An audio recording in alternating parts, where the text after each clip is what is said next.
Eu sou Raquel Virgínia, eu sou cantora, sou compositora, sou empresária e é isso, sou uma mulher trans brasileira,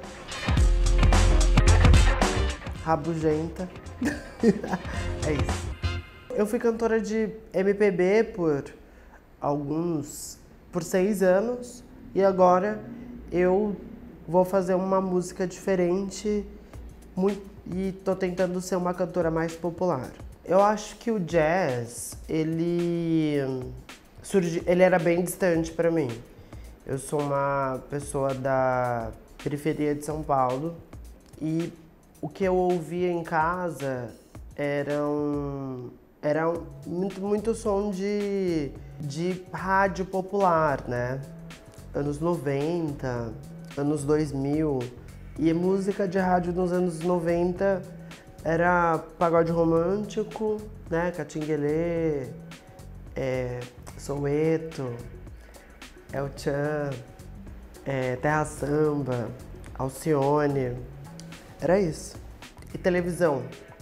E alguma coisa que acontecia ali de rap, que era o que acontecia no meu bairro. Que eu cresci no Jardim Miriam, Grajaú e Capão Redondo. Foram os 3 bairros do extremo da Zona Sul. Eu não tenho uma memória de infância e adolescência do jazz, esse jazz norte-americano fazer parte da minha cultura.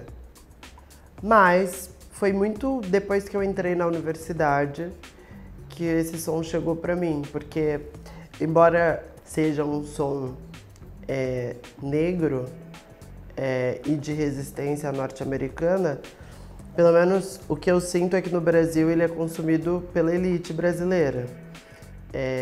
O consumo real, assim, pelo menos na periferia onde eu morava, as pessoas não estavam ouvindo Ella Fitzgerald.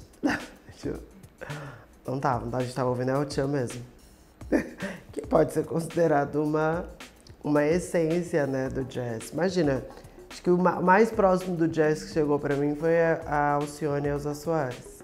É tudo som de preto, diaspórico, e tem muito de jazz, né? Tanto que a Alcione, ela tem um documentário recente, inclusive, que ela associa muito a carreira dela ao jazz.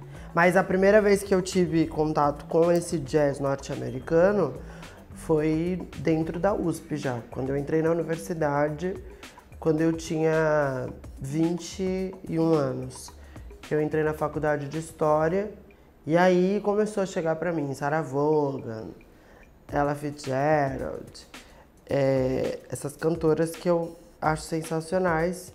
Eu não sou uma grande consumidora de música norte-americana, nunca fui. Tanto que assim, mesmo essas divas pop que são fortes na cultura LGBT, como Beyoncé, Rihanna, eu não sei nada. Assim, eu sou craque em Alcione. Alcione, você pode me perguntar o que você quiser que eu sei.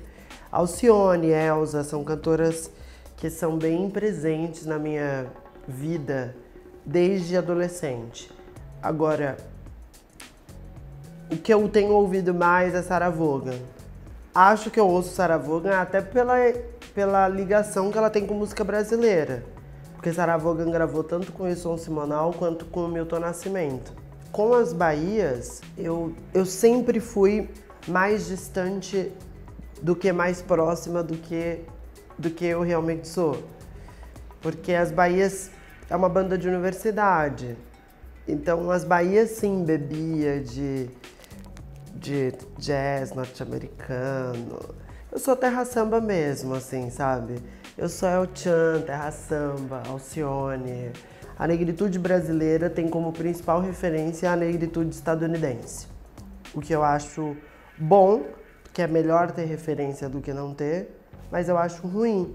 Isso também eu tenho a própria Angela Davis como uma legitimadora da minha fala. Porque a própria Angela Davis diz que a gente lê Angela Davis demais e lê Lê Gonçalves de menos. Eu acho que afrofuturismo a gente, a gente conseguir ter mais autonomia, entende? É a gente conseguir realmente vir com um raciocínio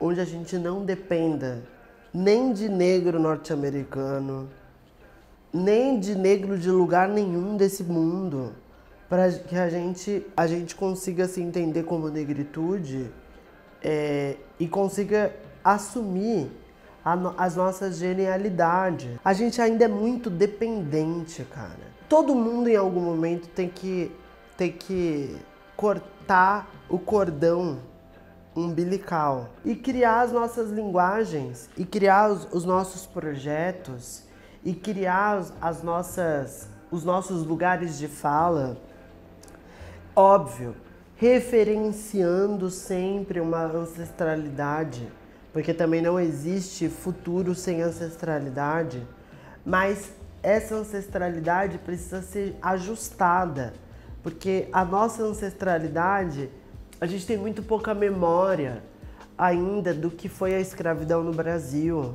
A gente tem muito pouca memória do que foi feito aqui com a nossa negritude. Essa nossa falta de memória vai fazendo com que a gente tenha que consumir a memória de outros lugares e que não são menos legítimas, né? Você não é menos legítimo porque você consome, por exemplo, a memória do negro norte-americano.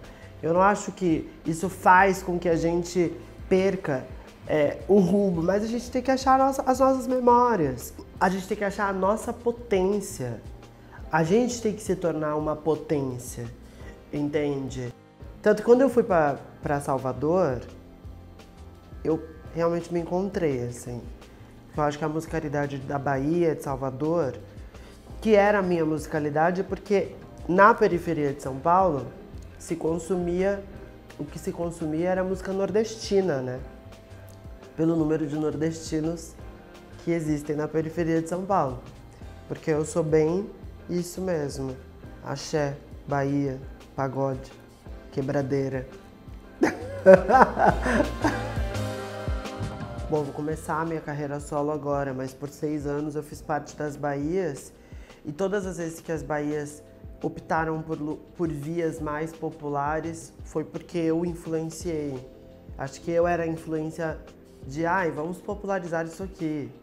Então, quando a gente quis cantar com Péricles, quando a gente quis cantar com Xande de Avião, quando a gente cantou com a própria Ivete Sangalo, e que o público das Bahias não gostava muito, porque o público das Bahias sempre foi um público mais intelectual, assim, que a gente pegou o resquício ali de uma Umbanda que saiu da universidade, saiu da USP. Mesmo que as pessoas não percebam, sempre tem uma mensagem no rolê, da minha parte. Por exemplo, fui cantar com Péricles. A música é romântica, mas são duas mulheres trans, no caso eu e a Sucena, tendo romances com homens negros. Então, pode ser que ninguém tenha percebido, mas tá cheio de mensagens implícitas no nosso clipe e na música.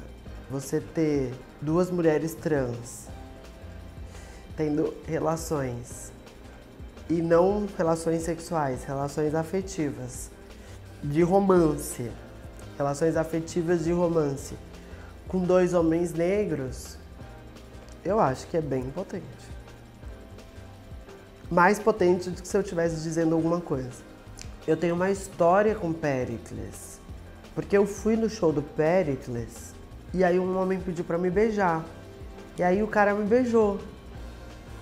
Aí, depois que ele me beijou, foi embora, tal, a gente se pegou. Aí depois ele voltou e deu uma garrafada de vidro na minha cabeça, isso no show do Péricles. Ele falou, você tinha que ter avisado que você não era mulher. Eu falei, mas como é que eu vou te avisar de uma coisa que eu sou? Tipo, você queria que eu te avisasse que eu não era uma mulher trans. Quando eu virei as costas, ele deu uma garrafada na minha cabeça. E aí, por isso que eu fiz o clipe, quando eu fui cantar com Péricles, eu fiz o clipe. E aí eu falei, não, a gente tem que ter um romance, tipo assim, apaixonadas e o boy apaixonado por nós. E aí, tipo, eu fiquei... Entende? Então, todos os nossos trabalhos, todos os meus trabalhos, os quais eu estou envolvida, ele tem essa... Existem mensagens ali que não necessariamente eu esteja fincando uma bandeira explícita. E aí eu gosto de coisas implícitas, assim. Mas que passam mensagens interessantes. Se já não se vê casais negros se beijando publicamente nos espaços mais centrais, imagina nos espaços centrais um homem negro se tendo relacionamento com uma mulher trans negra. É tipo, revolucionário, né? Num país que nem o nosso é revolucionário.